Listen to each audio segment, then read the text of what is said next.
Hi there, I'm Nicole Wilbur. I'm a writer and story nerd, and welcome back to my channel. I am so excited today to be talking about the Story Grid Spreadsheet from the Story Grid universe. This is one of the core things in the Story Grid methodology, and I am super excited to talk about how I filled it out today. It's like a little Story Grid vlog where I walk through what I did and try to figure it out if it's right or not.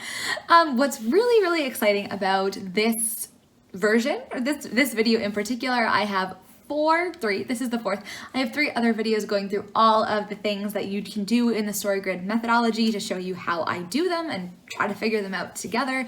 But with this one, it is so specific, and it is really hard to talk about how to fill in a Story Grid spreadsheet without knowing what the actual story is, without reading the writing. So my newsletter just went out today, the day that you're seeing this, and if you are signed up for my newsletter, you got this story that I'm going to be talking about. It's a short story. It's really cute, I think, in PDF form in your inbox attached to that newsletter. If you are not signed up for my newsletter and you would like to read this short story alongside this video, which I think is the most helpful and best way to do it, then you can just sign up for my newsletter below and I will send you this story so you can see it. Yes. If you want to follow along, you can. Just the link is it's really easy. It's www.nicolewilbur.com, and there's a pop-up that tells you to subscribe. So really easy, and then you will get this. So getting into this, the Story Grid spreadsheet is a doozy, especially if it is a big book. It is very intimidating. So we have quite a few columns. We have the scene number, the word count, the story event, the value shift, polarity shift, turning point, point of view, period, time, duration, location, on-stage characters, and off-stage characters. Now, this is not something that should be used at all for outlining your novel. This is way too much detail, and I don't think you can even really figure out like the polarity shift and some of that stuff if you haven't already written it. And like number of onstage characters, obviously you don't fill that out during outlining. That is way too detailed. It's just something you go back and fill in. I am also a little bit confused as to the utility of onstage and offstage characters. So, but we're gonna do it anyways because we are trying the method and we are doing it the pure way. So, you, if you are following along, have a story that is the 4th story, so it's the very middle of my Christmas Harmony novella. It is 3,126 words. It is scene 4. So first 2 columns, done. Easy peasy, lemony squeezy. So what happens in this story is we have a character. His name is Noah. He is kind of the central character in this full story, although the viewpoint character is this guy named Bradley. They are in England. Noah is an exchange student staying with Bradley's family, and they go to a pub sing, like a pub caroling thing with Bradley's family.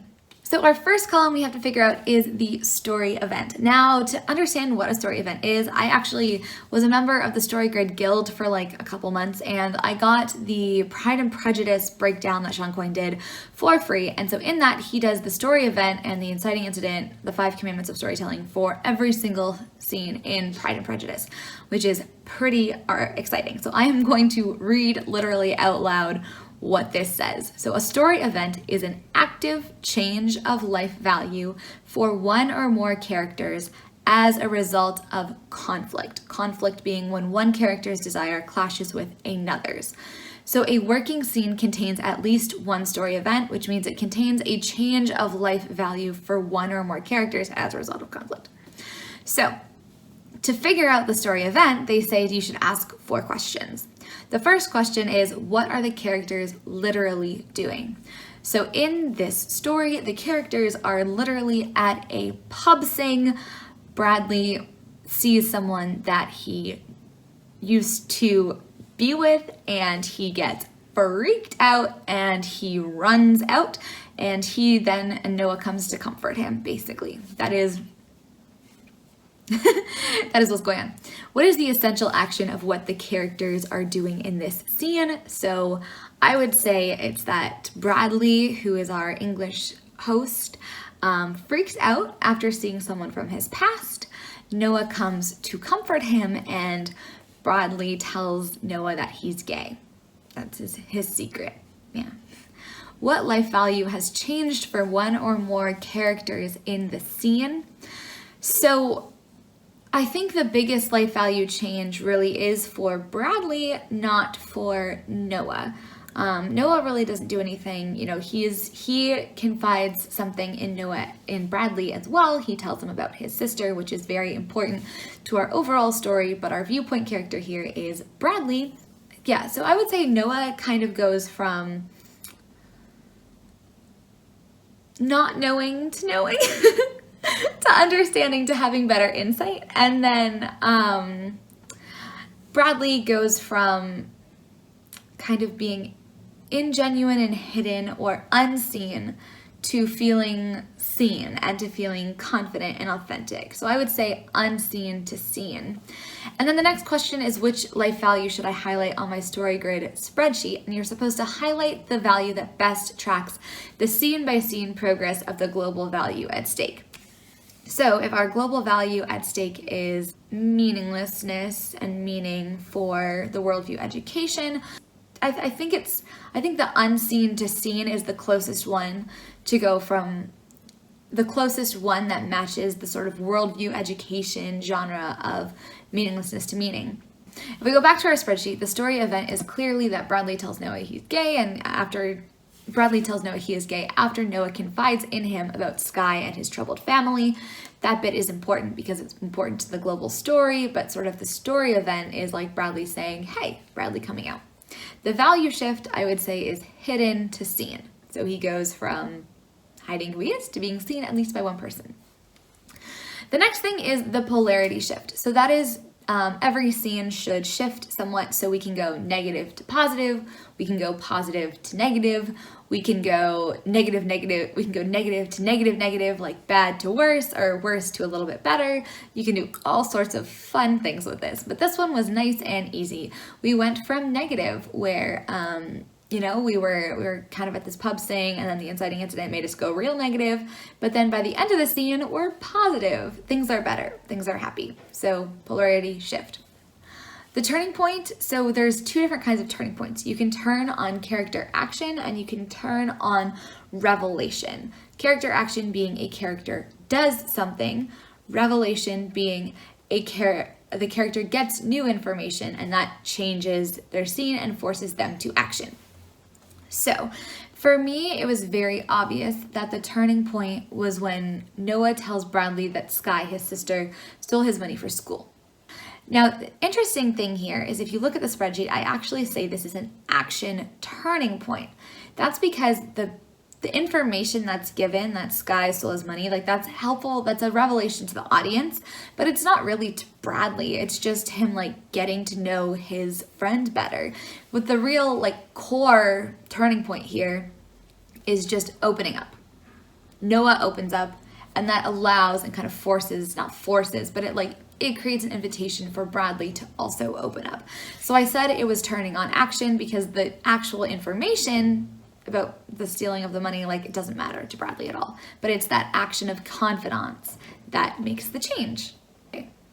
Then we have our point of view. Easy, it's for first person from Bradley's perspective, the period and time. Luckily with these, I was very careful on laying out all of the times. So this happened December 21st, 2006.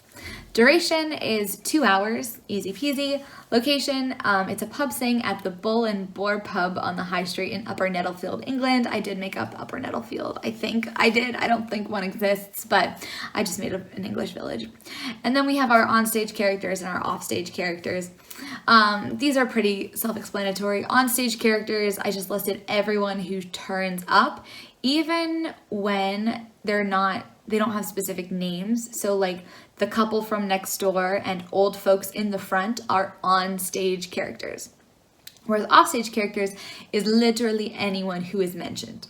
So fellows with whom dad fishes at weekends, like those are off-stage characters. Angel in Rent, The Village, all Elton John, like I checked this out, I swear. I went and really tried to figure out if I was supposed to go into this much detail, and you are supposed to go into this much detail. So every single human being who is mentioned at all is an offstage character.